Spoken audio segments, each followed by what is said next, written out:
Lumrah kebanyakan anak-anak, dia memang akan banyak bertanya dan banyak bercakap. Tapi apa kebanyakan mak ayah buat, dia akan suruh anak dia diam.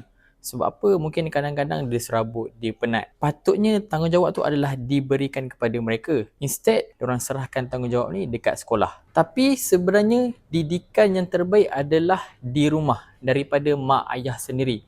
Instead of daripada biarkan anak ni banyak main telefon, banyak tengok TV, apa kata kita sebagai mak ayah memang dengar diorang bercakap, dengar diorang bertanya.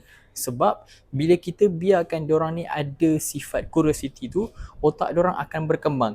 So that EQ diorang pun akan bertambah. Saya ada kenal satu kenalan ni yang dia memang strict untuk bagi anak dia screen time.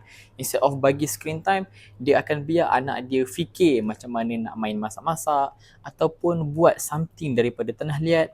Dan ada juga masa yang memang tolong dia masak.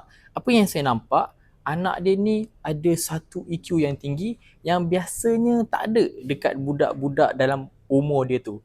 Tak silap saya, anak dia dalam 5 ke 6 tahun macam tu. Peranan mendidik ni bukan setakat di sekolah sahaja.